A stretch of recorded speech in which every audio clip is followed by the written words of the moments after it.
Supervising children on a playground is a very important job. If there wasn't anyone watching the children in the situation you just saw, someone could have been seriously injured.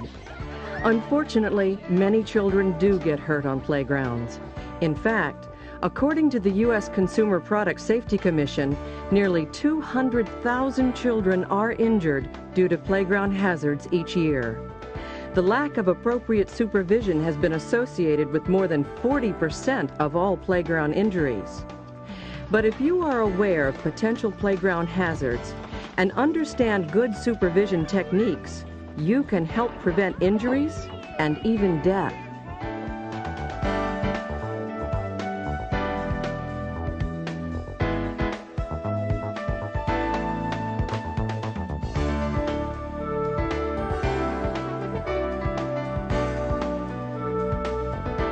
There are many proactive steps you can take to ensure a playground is safe for the children who use it. This program will explain some of the most common playground hazards. We'll give you an overview of playground hazards, so you will know how to recognize and report hazards before sending children out to play. You'll also learn how children should be playing to avoid injuries. Lastly, we'll provide you with basic first aid techniques.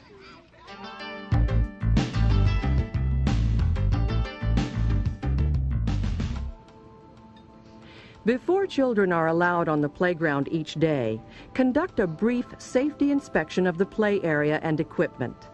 You may find it helpful to carry a checklist so you'll remember what to look for.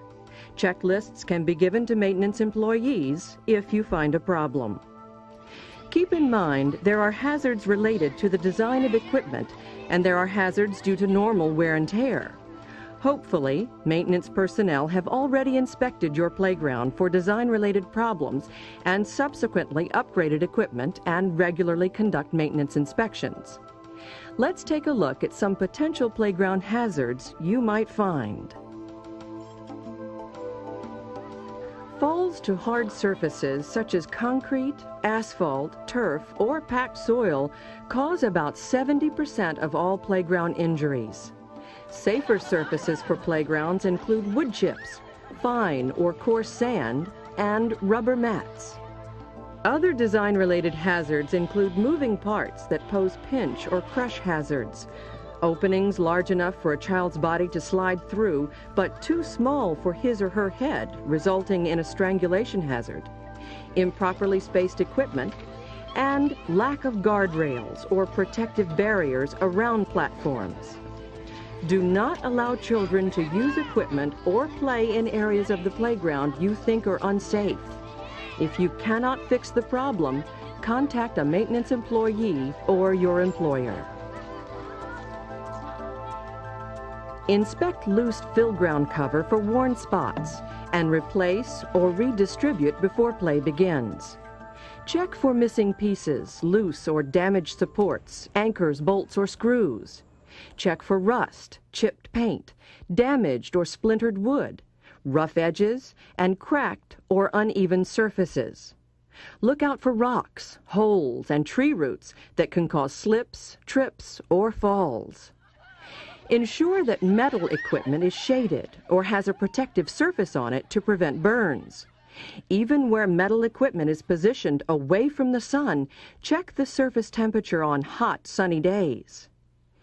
If a playground has swings or other equipment that uses S-hooks, make sure that the openings of the hooks are closed. Open S-hooks and parts that stick out can catch clothing and even strangle a child. When you check a playground, be aware of environmental hazards.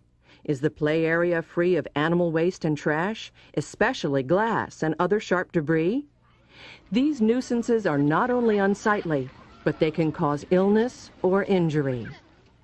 Record any problem you find during your inspection. If it is one that you can correct completely, fix it. Otherwise, inform a maintenance employee or your employer of the problem. Also, be sure that children do not play on or around an unsafe condition until it can be controlled or repaired.